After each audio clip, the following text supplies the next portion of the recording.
السلام علیکم سب کو، میرا نام طاہرہ بزنس والی ہے اور میں ریحان اسکول ٹیوشن اکیڈمی کی طالبہ ہوں۔ آج مجھے بہت خوشی ہے کہ میں ایک اور متاثرہ کن ٹیڈکس ٹاک کے موضوع کھیلوں میں منفی امتیاز کو چیلنج کرنا پر بات کرنے جا رہی ہوں، جو عبیہ حیدر کی متاثرہ کن کہانی پر بنی ہے۔ کھیلوں کو اکثر صرف لڑکوں کا میدان سمجھا جاتا ہے اور بہت سی لڑکیوں کو ایک شوق کو اپنانے سے روکا جاتا ہے، لیکن صلاحیت، محنت اور ہمت کسی ایک جسم کے لیے نہیں ہوتی۔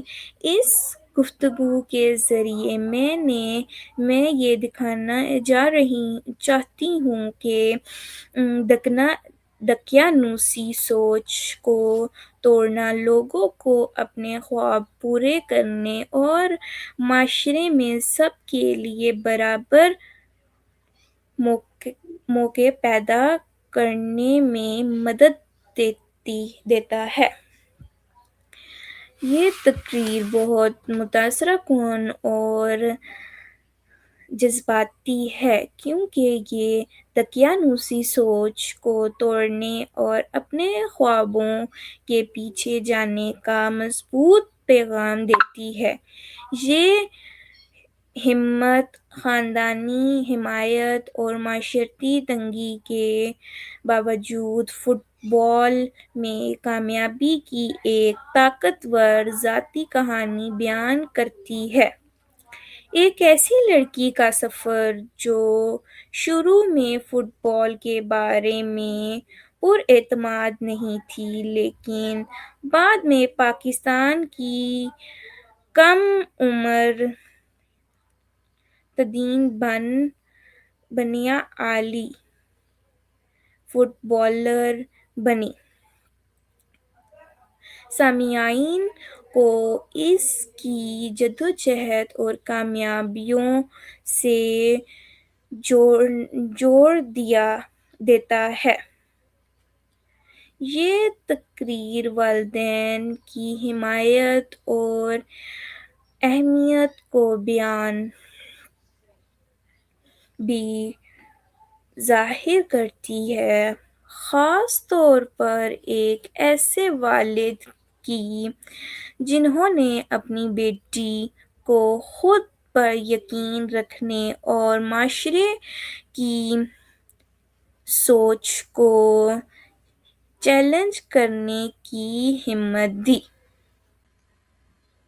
پاکستان کی نمائندگی کرنا اور خواتین کو بااختیار بنانے کے بارے میں بات کرنے کے جذبات اور پیغام کو مزید مضبوط اور بامعنی بناتے ہیں۔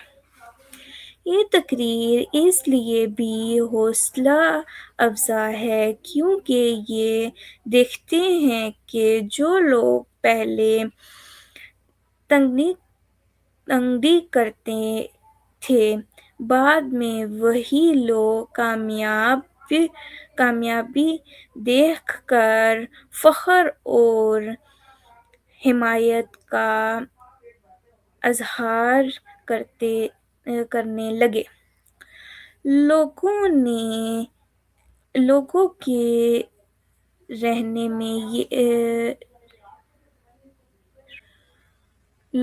کے رعب میں یہ تبدیلی روایت کو چیلنج کرنے کے مضبوط کو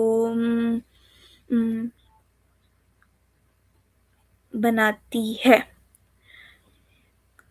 تقریر کا اختتامی پیغام کے دقیانوسی تصورات کو توڑنے کے لیے ہوتی ہے، سامعین پر ایک مضبوط اور اثر چھوڑتا ہے۔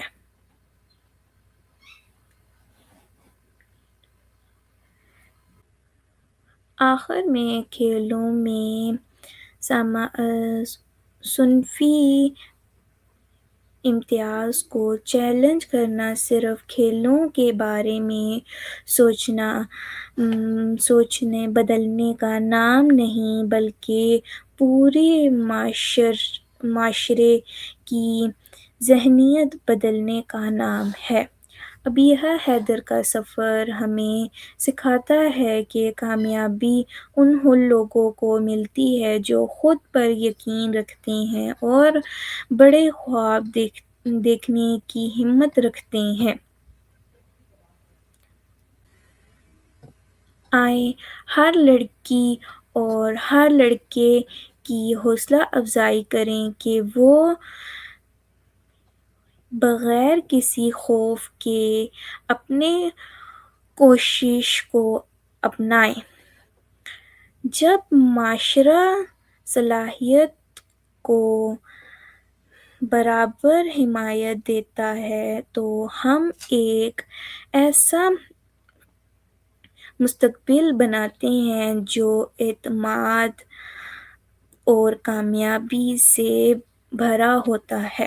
آخر میں یہ کہنا چاہوں گی کہ خواب کسی ایک جسم کی ملکیت نہیں ہوتی، اکثر ہمت، صلاحیت، جذبات اور محنت کی ہوتی ہے۔